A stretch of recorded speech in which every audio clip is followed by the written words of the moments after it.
Olá, você vai ver nesta edição do Câmara Rio Notícias. Vereadores do Rio iniciam processo para a escolha dos integrantes das comissões permanentes. Aprovado por unanimidade relatório final da Comissão de Representação de Combate à Covid-19. Fico muito satisfeito com esse consenso, porque na verdade o que nós queremos é o bem da cidade do Rio de Janeiro. E diante dessa pandemia, eu acho que o principal mecanismo para nós conseguirmos sair dessa crise é a união.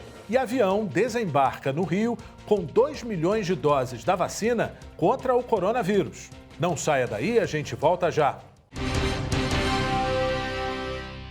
A gente começa essa edição do Câmara Rio Notícias falando sobre o início do processo de composição das comissões permanentes da Câmara do Rio.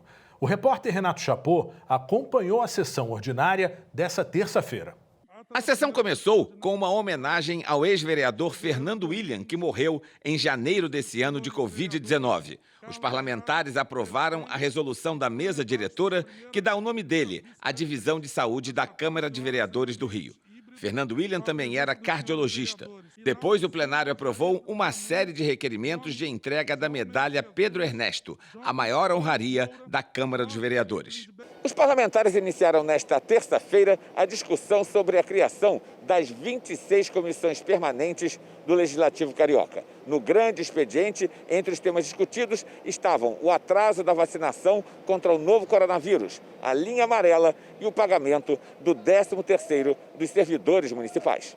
Eu me lembro aqui como em 2017 eu passei vários dias cobrando daí, da tribuna do plenário da Câmara dos Vereadores, por que é que o governo Crivella ainda não tinha anunciado o pagamento da primeira parcela, do 13º, da primeira parcela que até então era paga no meio do ano.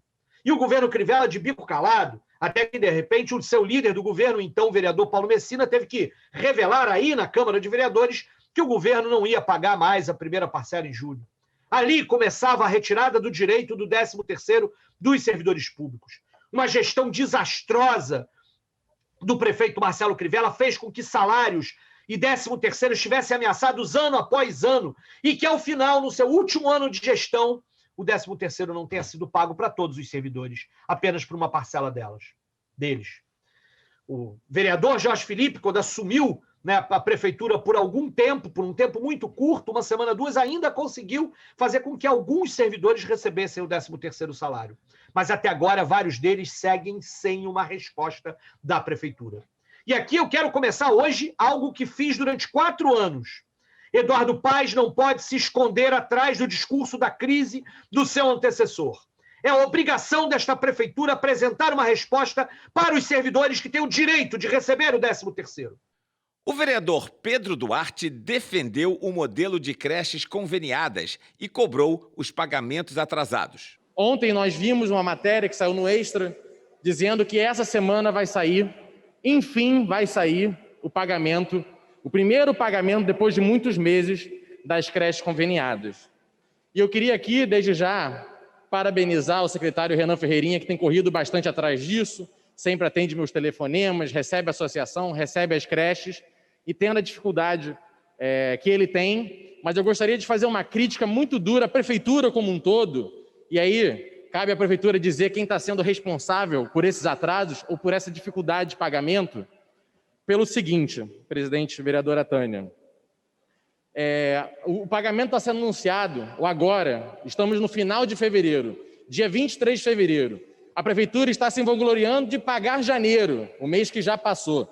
A prefeitura está se vangloriando de que em breve ela vai pagar fevereiro, um mês que está prestes a acabar.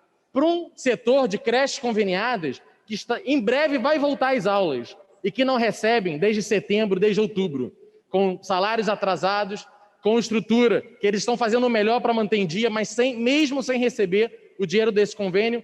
E a prefeitura anuncia que vai fazer um corte agora nesse pagamento de 25%. Ou seja, no momento em que ela deveria dar o exemplo, se existe restos a pagar da gestão passada, se existe um atraso que dificulta, travado pela Secretaria de Fazenda, que a Secretaria dê o exemplo e faça o pagamento integral desses valores nesse momento e assim que as aulas voltarem ao presencial. Chico Alencar comentou o atraso da vacinação contra o novo coronavírus.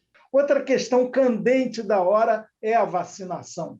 Nós aqui pelo que estou vendo, nós que estamos nessa sessão de maneira remota, queremos estar presencialmente, mas, como exemplo, alguns dão exemplo não usando máscara, desprezando a pandemia, num negacionismo absurdo. Aliás, na ONU, ontem, nem a ministra Damares, nem o ministro Araújo, das Relações Exteriores, que querem o Brasil como um par internacional, falaram do combate à Covid no Brasil. Talvez não tenham o que falar. Mas isso é trágico. E trágico ainda, no concreto, é não estarmos tendo vacinação no Rio de Janeiro, prevista para retomar hoje.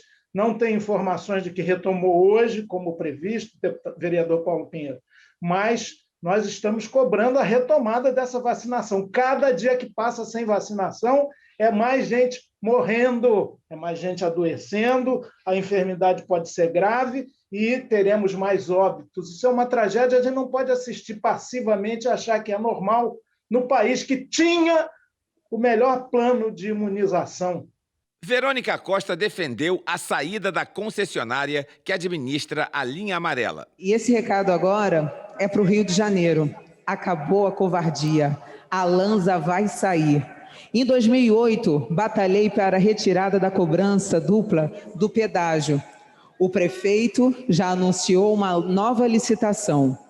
O importante agora é ficarmos atentos. O pedágio não pode ser caro nos dois sentidos. Dá para botar um pedágio justo em um só sentido.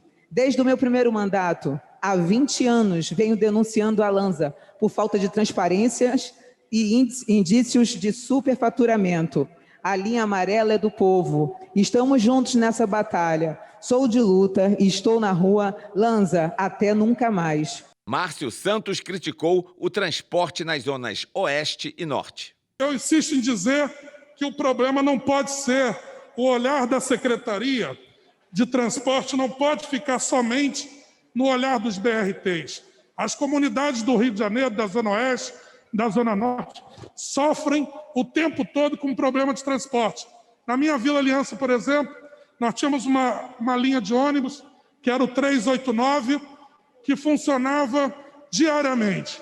Depois, com o tempo, passou a funcionar em horários de manhã, 4, 5, 4 e meia e 5 da manhã. Depois, 17 horas, 17h30 e 18 horas. E aí, logo depois, não passou mais a funcionar, funcionando somente pela manhã. Então, nós temos um problema crônico hoje com as pessoas que pegam o ônibus para vir para o centro da cidade trabalhar, ali da Vila Aliança, de Senador Camará, de Padre Miguel, que essa linha transitava por todos esses bairros, e hoje tem um problema crônico de linha de ônibus de 389, que transitava Vila Aliança versus centro do Rio, presidente. Outro problema que nós temos é a linha 790, que sai de Campo Grande, via Cascadura, que passava por dentro da Vila Aliança. Esse ônibus, ao bel prazer, essa empresa, ao bel prazer, decidiu que ela não passa mais dentro da comunidade. Do nada, ela resolveu, não, vereador Márcio Ribeiro, ela do nada resolveu não passar mais dentro da comunidade. Ela passa por fora ali.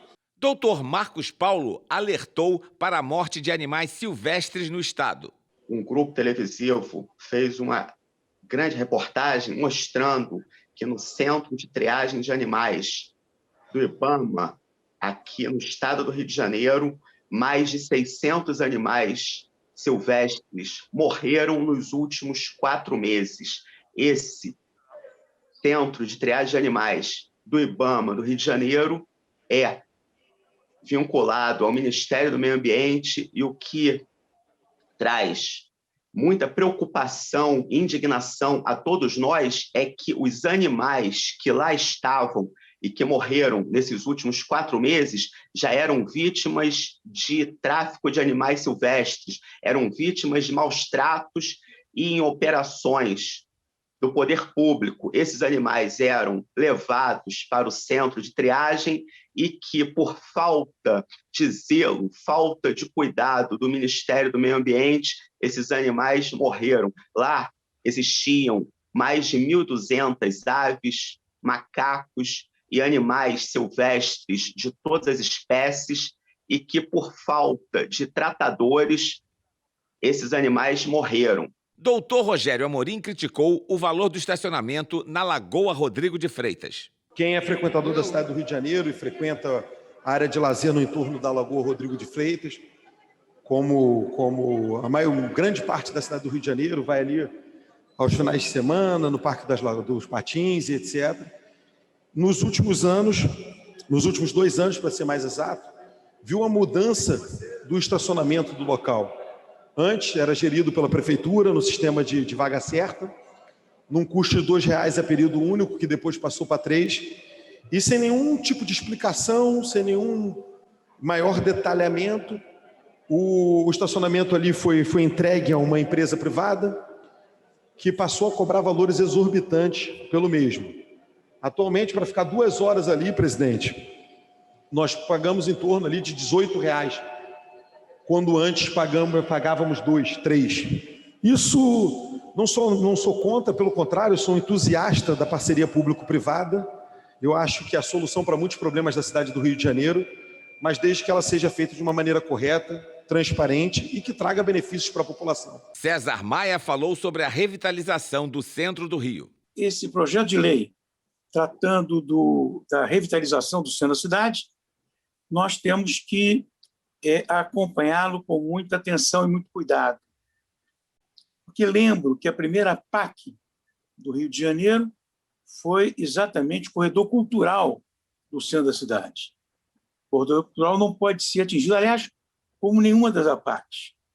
Até sugeria que esse projeto de lei, que vai ser apresentado aos vereadores na sexta-feira, infelizmente eu não vou poder estar presente, eu estou em isolamento fechado, que pudesse incluir a área do Porto Maravilha, que inicialmente foi pensado como um bairro de escritórios, claro, não funcionou, e precisa ser um bairro como todos os bairros, um bairro misto, um bairro residencial, um bairro comercial. Então, acho que esse é um ponto que me parece extremamente importante. A sessão terminou com a convocação de uma nova para esta quarta-feira. Assim, a Câmara Carioca volta a ter 3 sessões semanais, como acontecia antes da pandemia.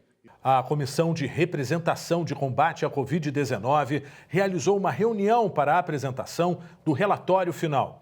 O documento sofreu alterações, mas foi aprovado por unanimidade. Os parlamentares cobraram mais rigor na fiscalização para evitar aglomerações. O relatório apresentado pelo vereador Dr. Rogério Amorim traz uma série de sugestões de ações e medidas para o enfrentamento da pandemia.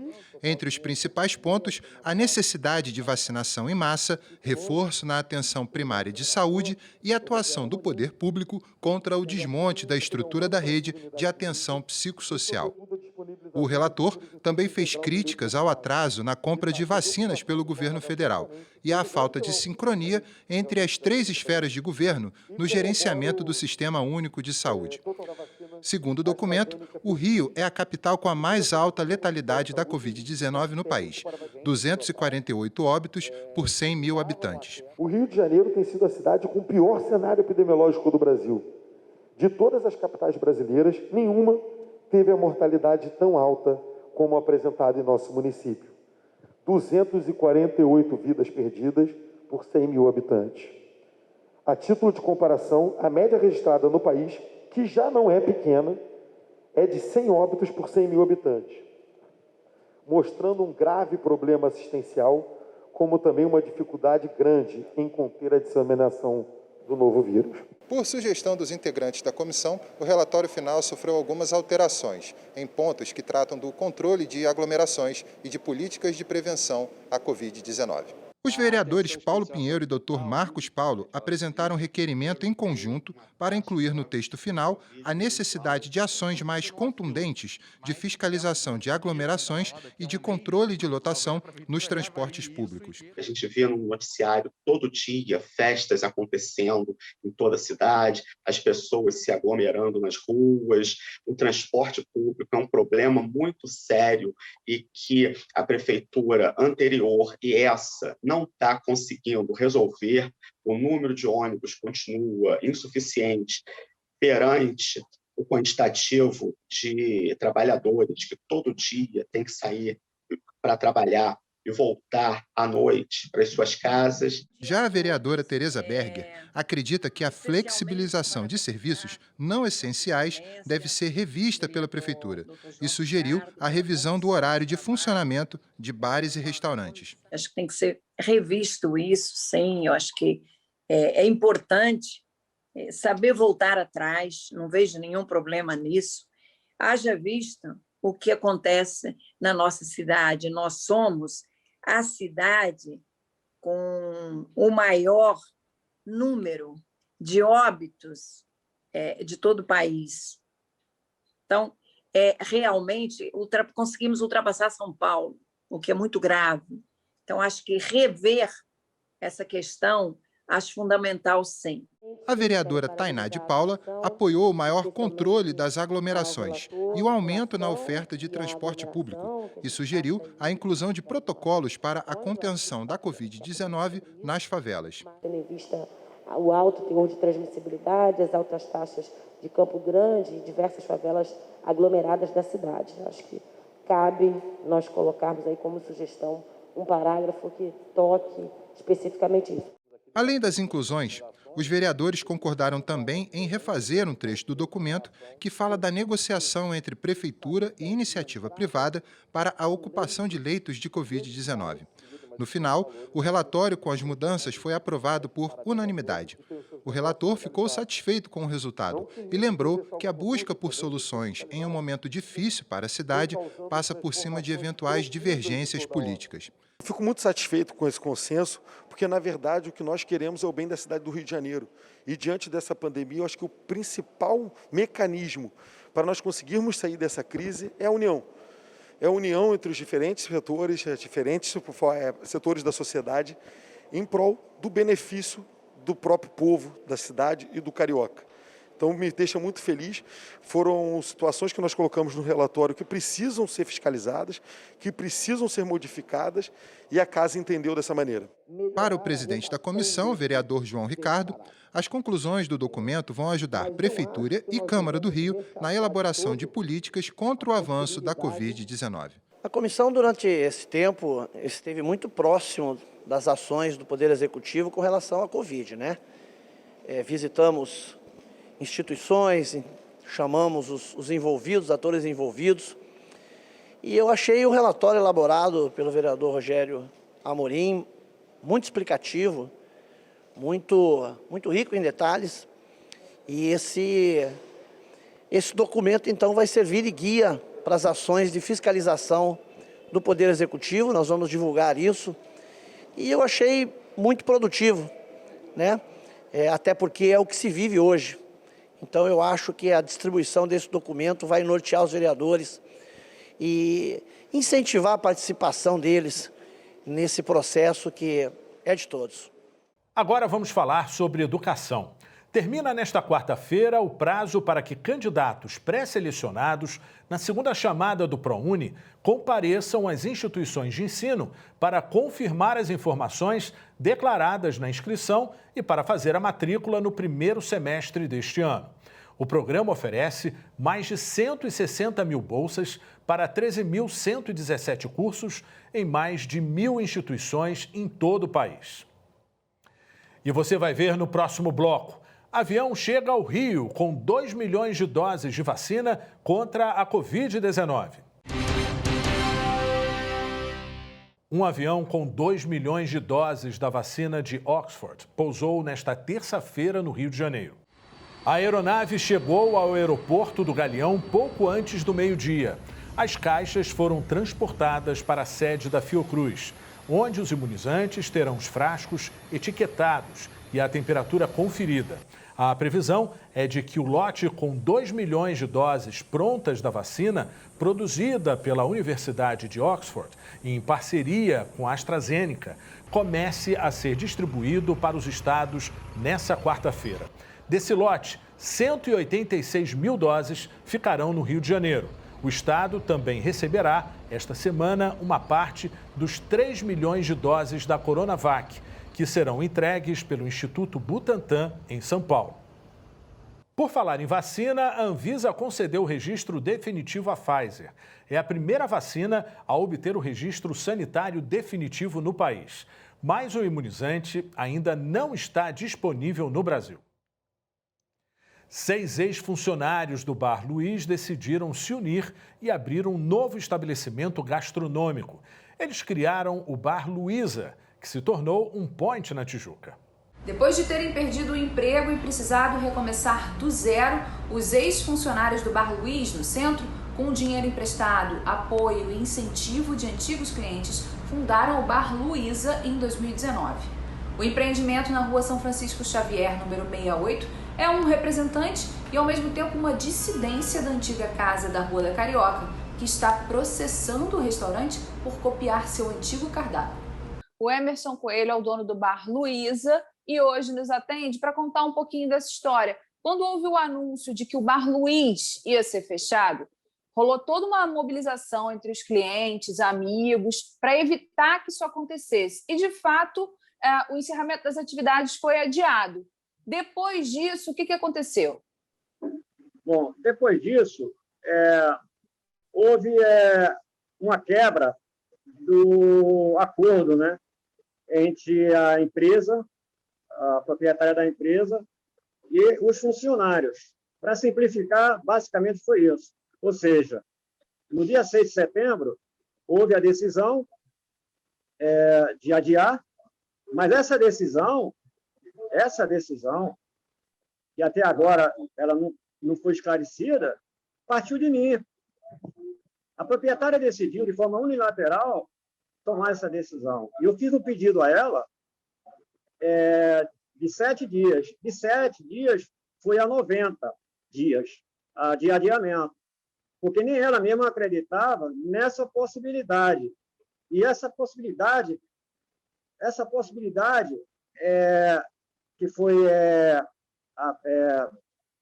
sugerida e aceita por mim e por todos os funcionários de adiamento, ela teve êxito, porque a imprensa, a falada, a escrita, a televisada, não cobraram um centavo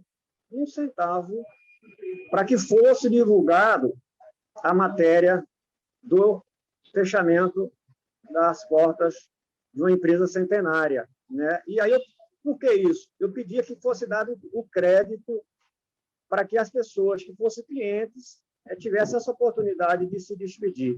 De um faturamento de R$300 dia, passamos a ter um faturamento de R$27 mil dia em 90 dias, batemos todo tipo de expectativa de recordes já até então realizados, mesmo com a equipe toda ela full. O que não aconteceu porque houve um edge, ou seja, nós tivemos um aditivo, ou seja, um parceiro nosso aqui da Tijuca se ofereceu a complementar a equipe. E nesse período de 90 dias, houve esse complemento, que a equipe estava em número de 8. E precisávamos, para atender a demanda, precisávamos de uma equipe full, completa, mesmo tendo somente um turno, que se reduziu a um turno. Bem, mas de lá para cá, o encerramento das atividades foi inevitável, e aí vocês foram todos demitidos e tiveram a ideia de abrir o Bar Luiza na Tijuca. Isso em 2019 ainda. Isso foi no final de 2019. A ideia de abrir o Bar Luiza foi uma ideia não só de uma pessoa, não foi única minha. Foi uma decisão do Eliseu, meu filho, e do Elias, meus 2 filhos, que decidiram continuar trabalhando no segmento da culinária alemã. Então, são 5 sócios remanescentes da empresa anterior, que eram empregados. Emerson, Elias, Eliseu, Valdomiro e Heraldo. 5 sócios que resolveram se juntar, que eram empregados, para formar o Bar Luiza. O Bar Luiza não é uma empresa de um único sócio. Ela tem uma sociedade hoje formada por esses integrantes que eram empregados e apostaram na ideia de uma continuidade de uma cultura. e não de um legado de exclusividade e de império monocrático, que foi alocado, né, em uma petição de 30 páginas contra a gente, né, alegando que a gente tinha adotado aqui na abertura de uma loja um plágio, e que isso, na realidade, não poderia ser plágio, não é, porque a culinária alemã não é uma prerrogativa de Emerson, de Eliseu, de Elias, Valdomiro ou Heraldo.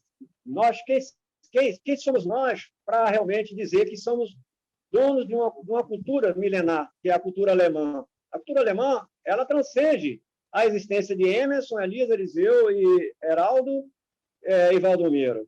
O Bar Luiza, ele teve e está tendo, desde o início, antes, durante agora a pandemia, que se enquadrar no mundo digital, nas plataformas digitais, que é a tendência do mercado futuro, né? E que não é mais algo de passado e nem de presente, é algo de futuro, e que muita gente não atentou e não está atentando para isso. Ou seja, quem não tiver nas plataformas digitais, mesmo voltando presencial, não vai sobreviver, não vai ter como ficar em pé. E o Câmara Rio Notícias de hoje fica por aqui. Acompanhe a nossa programação nas redes sociais. A Rio TV Câmara está no YouTube, no Facebook, no Instagram e também no Twitter. Obrigado pela companhia e até amanhã.